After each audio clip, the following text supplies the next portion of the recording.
They say fate works in mysterious ways, but nothing could prepare 14-year-old Kehinde for what was about to happen. A street vendor selling oranges to save her dying mother. A powerful judge haunted by a secret.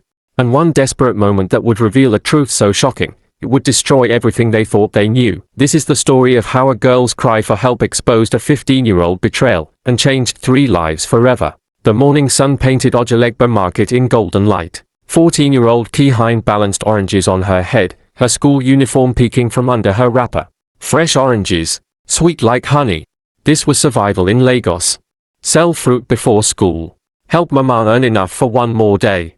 Nearby, Mama Kehinde sat on a low stool selling vegetables from cracked bowls. At 42, she looked 60. Poverty and persistent coughs had carved deep lines in her face. Kehinde, you'll be late for school. But Kehinde shook her head. 30 more minutes, Mama. We need money for your medicine. A sleek black Mercedes pushed through the crowded market, unusual for this part of town. Kehinde moved her tray aside. Inside, distinguished man in formal attire sat in the back, his face stern with disapproval at the chaos. Their eyes met for 1 second. Something flickered in his expression. Recognition? Impossible. She'd never seen him before. 3 hours later, in her classroom, Kehinde tried focusing on mathematics. But her mind drifted to Mama's cough, the mounting bills, the impossible future. Her cheap phone buzzed. Mama never called during school. Kehinde's heart dropped. Emergency, sir, she told her teacher.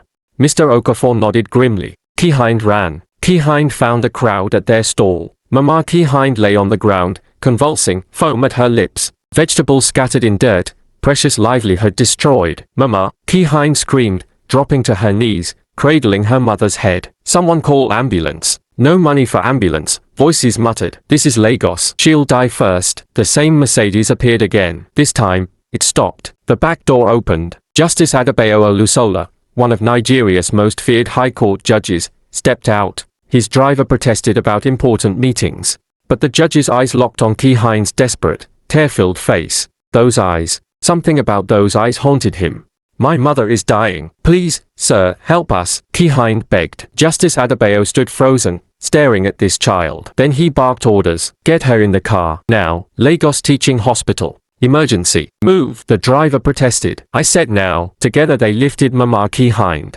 Kehinde climbed in, cradling her mother as the car's siren cleared traffic. Inside the luxury car, Kehinde held Mama's head as they raced through Lagos. Justice Adebayo sat in front, phone to his ear. Dr. Okoli? Emergency case. Seizure. Respiratory distress. I don't care about protocols. Treat first, paperwork later. Kehinde stared at his back, stunned. Why was this stranger helping? She had no idea this man would change everything. At the hospital, everything moved fast. Doctors rushed Mama to emergency. Justice Adebayo commanded immediate action. I'll handle costs, he told Kehinde. Don't argue. But something in his voice, in his eyes, it made Kehinde look up sharply. In the waiting room, Justice Adebayo suddenly asked, What's your full name, child? Kehinde wiped tears. Kehinde Olusola, sir. The judge's face went white. His hand gripped a chair for support. Olusola, he whispered. Your surname is Olusola? Yes, sir. Mama Kehinde raised me, but she's not my birth mother. She took me in when I was 5, after my real mother died. Her name was Funmilayo Obi. Sit down, Justice Adebayo said, voice shaking. Fear crept into Kehinde. 15 years ago, I was married to Funmilayo. We were young, poor. She worked as a housemaid, paid for my law school, endured humiliation so I could study. His voice cracked. She got pregnant. I was starting my career. A baby seemed inconvenient. I told her choose, the baby or me. She refused to abort. So he couldn't finish. But Kehinde understood. You left, she whispered. You're saying, you're my father. Kehinde's voice broke. I don't deserve that title, Justice Adebayo said bitterly. I abandoned you both. Built my career. Became successful. Married another woman, had another daughter, but it was hollow. Every case I judged, I was a hypocrite. I punished men for abandoning children while He couldn't continue. Kehinde's world spun. This powerful judge who saved Mama was the father who'd thrown them away before she was born. But there's more, Justice Adebayo continued. Your mother Funmilayo had a twin sister, Adiz. A nurse. 8 years ago, my wife was in a car accident. Her name was also Adiz Okonkwo. Our daughter Zay was with her. And your mother Funmilayo was babysitting. They were all in the same car. He showed Kehinde a photo on his phone. 2 identical women. Twins. Your mother and my wife were sisters.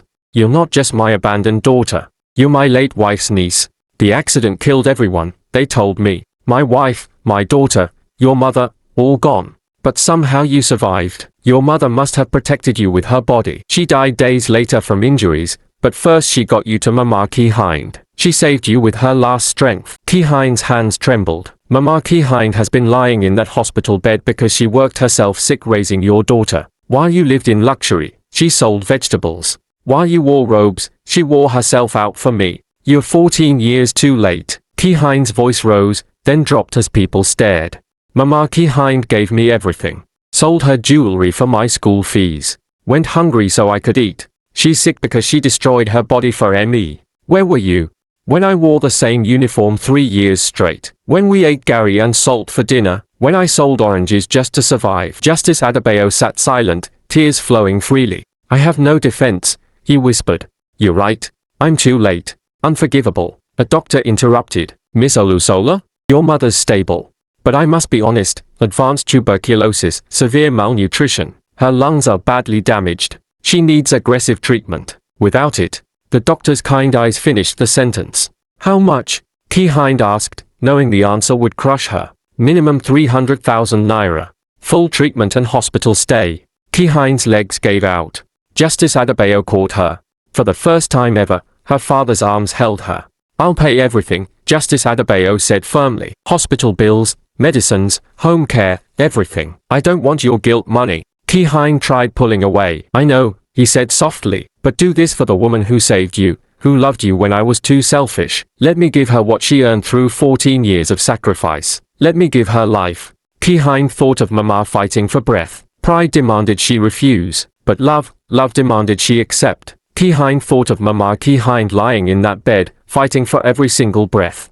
Pride screamed at her to refuse this man, to throw his offer back in his face. But love, deep, desperate love for the woman who'd given her everything, love whispered differently. Fine, she finally whispered. Save her. Pay for her treatment. But after she's well, I never want to see you again. You'll be nothing to me. A stranger who paid a debt, nothing more. Justice Adebayo nodded slowly, pain etched deep in every line. I understand. As you wish. 3 days passed. Mama Kehinde was awake and recovering. The expensive antibiotics were working miracles. She would survive. Kehinde sat by her bedside every moment, peeling an orange, one of the small luxuries Justice Adebayo had brought. The judge himself hadn't returned, respecting Kehinde's harsh words. But his money flowed freely. Private room. Best doctors. Everything needed. You're angry with me, Mama Kehinde said softly, breaking the silence. Not about being sick, Mama. About him. You knew who he was all along. You knew he was my father. Yes, I knew, Mama admitted. Your mother, Funmilayo, she told me everything before she died. She made me promise to take care of you, to never let you feel abandoned or unloved. But I had a right to know the truth. Kehinde's voice rose. Mama's eyes were firm despite her weakness. Did you? Would knowing that your father was a successful judge who wanted nothing to do with you have made you stronger? Or would it have broken your heart every single day? Your mother wanted you to know only love, never rejection. Mama Kehinde continued, her voice gaining strength. Your mother said something before she died. She said, don't let Kehinde hate him. Hatred will poison her beautiful spirit. If Adebayo ever comes back, if he ever wants to make amends, let him try. Forgiveness doesn't mean forgetting the pain. It means freeing yourself from the prison that pain builds. She loved him despite everything. She believed people could change. She wanted you to believe that too. Kehinde's tears fell freely now. Not anger. Something deeper, more complicated. Understanding, perhaps. A soft knock interrupted them. Justice Adebayo stood in the doorway, uncertain. May I come in? Mama Kehinde gestured. Come in, Adebayo. It's time we all talked. The three of them sat together, an unlikely, impossible triangle. Justice Adebayo pulled up a chair, positioning himself carefully. Not too close to presume. Not too far to seem distant. Mama Kehinde, he began with deep respect, I owe you more than I can ever repay in 10 lifetimes. You did what I should have done. You gave my daughter love, stability, dignity. You sacrificed your health, your future, everything. I sacrificed nothing, Mama interrupted firmly. Love is never sacrifice. It's privilege. The question is, Justice Adebayo, are you here from guilt? Or genuine care? The judge flinched at Mama's directness but didn't look away. Both, if I'm completely honest. The guilt has eaten at me for 15 years like a cancer. Every case I've judged, every time I've sentenced a man for child abandonment, I've been the worst kind of hypocrite. I've punished others for my own crimes. His voice broke. But it's more than guilt now. When I saw Kehinde in that market, crying over you, something inside me that died 15 years ago woke up screaming. I can't walk away again. I won't, not from my daughter. Then why didn't you come looking for us? Kehinde demanded, her voice sharp as broken glass. Justice Adebayo's eyes closed in pain. Because I was a coward. I convinced myself you were better off without me. That showing up would only hurt more. I told myself my absence was mercy. His eyes opened, meeting hers. But truth is, I was terrified. Terrified to face what I'd done. To see the daughter I'd abandoned and know I'd never deserve forgiveness. Now that I'm looking into your eyes, I see everything I destroyed, everything I lost, everything I'll never get back. Kehinde took a long, shaking breath. I'm so angry, she said, voice trembling with the force of it. So angry I can barely breathe sometimes. When I think about you living in your mansion while we struggled for every meal, while Mama worked herself to death for me, I want to hate you forever. You should hate me, Justice whispered. But, Kehinde continued, stronger now, my mother, Fun Malayo. She told Mama to let you back in if you came. She loved you enough to forgive you even as she was dying. And Mama taught me that forgiveness isn't weakness, it's strength. So here's what I'll agree to, Kehinde said with surprising firmness. You want to be in my life? Then actually be in it. Not with just money. Yes, help Mama with medical bills because she earned that. But I don't want a father who sends checks from a distance. I want someone who shows up, who knows what subjects I struggle with in school, who asks about my day and actually listens, who's there for ordinary moments, not just dramatic ones. And if you make one promise and break it, you're out. Forever. I won't survive being abandoned twice. Justice Adebayo did something completely unexpected. He stood slowly, then lowered himself to his knees beside Kehinde's chair, bringing himself physically below her level. I swear to you, Kehinde, on everything I hold sacred, I will never abandon you again. Not when things get hard. Not when it's inconvenient. Not ever. You are my daughter. I failed you once, and it is the greatest regret of my entire life. If you give me this second chance, I will show you every single day that you can trust me. I will earn this. I swear it. Kehinde looked at Mama Kehinde, who nodded encouragingly, then back at this man, her father, kneeling before her like a supplicant. Okay, she whispered finally. We'll try, but you're on probation. One broken promise and you're out. Justice Adebayo laughed through his tears, a real, genuine sound of relief and joy. Fair enough. I wouldn't expect anything less from a daughter of mine. You have all your mother's strength and sense of justice. Which mother? Kehinde challenged. All three of you, he replied, glancing at Mama. It takes a village. You had incredible mothers. I just hope to be worthy of being your father. 2 months passed. Mama Kehinde recovered fully and returned home. Justice Adebayo kept every single promise. He came to dinner every Tuesday without fail. He helped Kehinde with mathematics homework, patient even when she got frustrated. He drove her to school when she'd let him. And every evening, he sat on their veranda with Mama Kehinde, the two of them talking quietly about everything and nothing. He was learning what it meant to be family, not through grand gestures, but through showing up, day after ordinary day, just showing up. He was learning what it meant to be family, not through grand gestures, but through showing up, day after ordinary day, just showing up. One afternoon, Kehinde came home from school to find her father teaching 3 neighborhood children mathematics in their living room. He'd noticed them struggling with homework on the street and invited them inside. If I'm going to be part of this community, he explained to Kehinde later, I might as well be useful. Your mother's taught you the importance of giving back. I'm trying to learn. Kehinde felt something profound shift in her chest. This wasn't the powerful judge or the guilty man desperately seeking redemption. This was just a person trying to be better, trying to truly belong.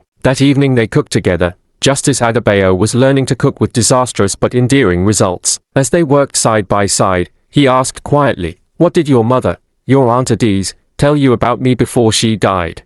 Kehinde paused in her chopping. I don't remember much. I was only 5. But Mama told me she said you were a good man who made a terrible choice. That you weren't evil, just weak in a moment that mattered.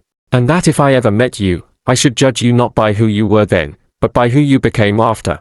Justice Adebayo's hands went still over the pot he was stirring. She was far kinder than I ever deserved, he said quietly. Yes, Kehinde agreed simply, honestly. She was. And you? He asked, voice barely above whisper. What's your judgment of me? Am I becoming someone worthy of that kindness your mother showed? Am I becoming someone you can, maybe eventually, respect? Kehinde considered this seriously, taking her time. You're becoming someone I don't hate, she said finally, small smile emerging. Someone I might even like. Eventually, maybe. His laugh was pure relief and joy. I'll take it. It's far more than I deserve. They ate the slightly burned but edible meal together, and somehow it tasted like hope itself. Later, Mama Kehinde made a surprising announcement. We're moving to Justice Adebayo's house in Victoria Island, she declared. Kehinde started to protest, but Mama raised her hand. Not abandoning Mushin, this remains ours. We'll come back every weekend, stay connected to our roots. But you need better schools, opportunities to grow. We'll share space. Be a family. All three of us. She looked between them firmly. It's time we stopped being afraid and started being a family for real. 2 weeks later, they moved. Justice Adebayo's Victoria Island mansion transformed overnight. Mama Kehinde took over the kitchen, filling it with the smells of home cooking that made even expensive halls feel warm. Kehinde chose a room, not the biggest, but one with a view of the garden where she could watch sunrise. And Justice cleared out his private study to create a free tutoring center for kids from both Mushin and Victoria Island. 3 different worlds. 1 impossible family. It shouldn't work, but somehow, miraculously, it did. Day by ordinary day, it worked. 3 months into their new life, Kehinde sat in the public gallery of Lagos High Court for the first time. She watched her father preside over an explosive case. Wealthy developer Chief Amadi accused of bribing officials to seize land from poor Makako waterfront families. Kehinde watched Justice Adebayo lean forward on his bench, black robes flowing, as he interrupted the developer's expensive lawyers. Did the Land Bureau consult with the 70 families who'd lived there for generations? Or did they simply decide that poor people's homes are disposable? The courtroom erupted. This was the father Kehinde had demanded he become. Justice Adebayo's voice rang with authority and controlled fury. I'm issuing the following orders. All seized land returned immediately to the original families. Chief Amadi and all implicated officials will face criminal charges for corruption, fraud, and abuse of power. The displaced families will receive full compensation for losses and suffering. And I am forwarding this entire case to the Economic and Financial Crimes Commission for federal prosecution. The courtroom exploded. Displaced families wept with joy and relief. Journalists shouted questions. Chief Amadi's legal team looked panicked, but Justice Adebayo's eyes found Kehinde in the gallery. She gave him a small, proud nod. That night, threats started coming. Anonymous calls with menacing voices. Messages warning him to back down. Cars driving slowly past their home repeatedly. But Justice Adebayo arranged security immediately and refused to be intimidated. I spent 15 years being the kind of man who backed down when powerful people threatened him, he told Kehinde and Mama that evening on their new veranda. That man is dead. If they want to threaten me for doing what's right, let them. But I will not become that coward again. Not with you watching. Never again. Months passed. Justice Adebayo continued his crusade against corruption, never backing down despite increasing pressure. And through it all, he kept his promises to Kehinde. Every single one. Tuesday dinners without fail. Homework help with infinite patience. Morning drives to school when she'd accept them. He taught neighborhood kids every weekend. He sat with Mama Kehinde every evening, the two of them becoming genuine friends. He showed up. Day after ordinary day, he simply showed up. And slowly, painfully, beautifully, Kehinde's walls crumbled. Not all at once, brick by brick, promise by kept promise. One evening, Kehinde found her father alone in the garden, staring at an old photograph, young Funmilayo, pregnant, smiling at the camera. I'd hidden this away for 15 years, trying to forget, he admitted when he noticed Kehinde. But now I want to remember. She deserves to be remembered. They both do, Funmilayo and Adiz. Tell me about her, Kehinde requested gently, sitting beside him. The good parts, the happy memories. And he did. He told her how her mother laughed, loud and unself-conscious, how she sang while working, even when the work was hard and thankless, how she believed in him when he was nobody, when he had absolutely nothing. But you're choosing now, Kehinde said quietly, her voice gentle not accusing. Every single day, you're choosing us. You're choosing to be present. Is it enough? He asked, vulnerability raw in his voice. Can it ever be enough to make up for 15 lost years? No, Kehinde answered with complete honesty. You can't. Those years are gone forever. But you can make sure the next 15 years count. And the 15 after that. That's what redemption means. Not erasing the past, but creating a completely different future. Justice Adebayo pulled his daughter close. For the first time, Kehinde didn't resist at all. She let herself be held, let herself have a father. I love you, Justice Adebayo whispered into his daughter's hair. I know I have no right to say it. I know I haven't earned it. But I love you, Kehinde. You are the best thing I ever created, and my greatest regret is that I wasn't there to watch you grow into this remarkable person. Kehinde felt tears on her own face, but they were different now. Not anger or pain. Something deeper, more complicated, more real. I love you too, she whispered back. I didn't want to. I wanted to hate you forever. But you kept every promise. You showed up. You earned it. 1 year after that desperate day in the market when Mama collapsed and everything changed forever, 15-year-old Kehinde stood backstage at the Lagos Youth Leadership Conference. She'd been invited to speak about justice, redemption, forgiveness, and family. Her hands trembled with nerves.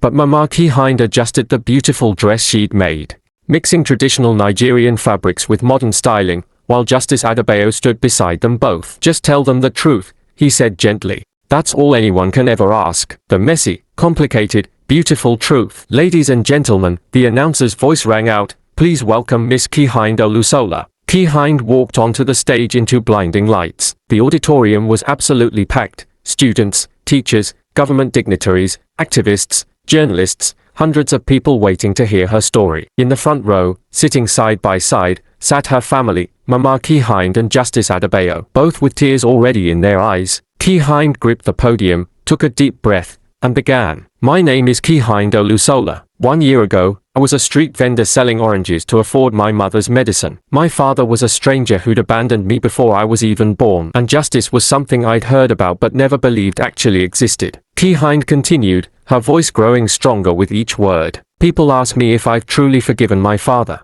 And I tell them honestly, forgiveness isn't a single moment where everything becomes perfect. It's a choice you make every single day. Some days it's easy. Some days it's incredibly hard.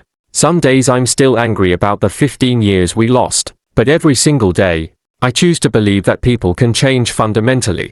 That redemption is real, not just a fairy tale. That broken things can be mended, even when the breaks run deep. My father can never give me back those lost years, Kehinde said, her eyes finding Justice Adebayo in the front row. Tears streamed down his face without shame. But he can be present for all the years ahead.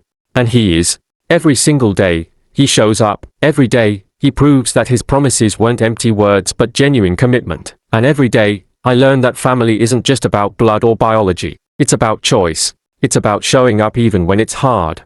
It's about loving someone even when they've hurt you, because you have to believe, that they can become better.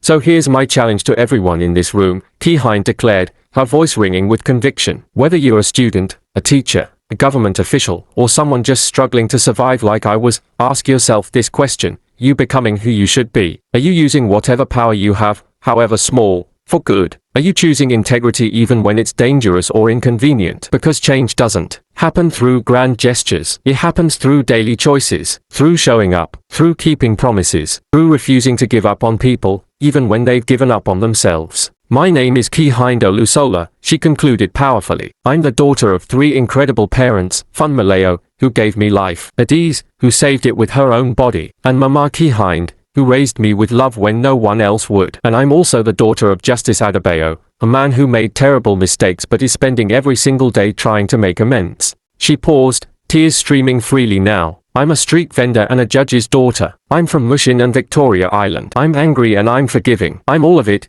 all at once. And that's okay, because redemption isn't about becoming perfect. It's about becoming real. That evening, they returned to their ritual, sitting on the veranda as the sun set over Lagos. Dinner finished, the 3 of them together in comfortable silence that spoke louder than words. What do you want for your future? Justice Adebayo asked his daughter. Kehinde thought carefully. I want to be a lawyer, like you, but different. I want to fight for people who can't fight for themselves. I want to be the person who shows up when someone collapses in the market. I want to use whatever power I have to make things better. Her father smiled through fresh tears. You'll change the world, Kehinde. We'll change it together, she corrected. That's what family does. As stars came out over Lagos, Kehinde touched the silver cross at her neck, her link to all the mothers who loved her and the father who was learning how. She thought about the journey, from orphan to daughter, street vendor to speaker, anger to forgiveness. None of it easy, none of it perfect, but all of it real. Thank you, she whispered to them all, the living and the dead. Thank you for never giving up on me. And as Lagos night wrapped around them, the family sat together. Not perfect, but whole, not flawless, but real, and that was the greatest miracle of all. The end.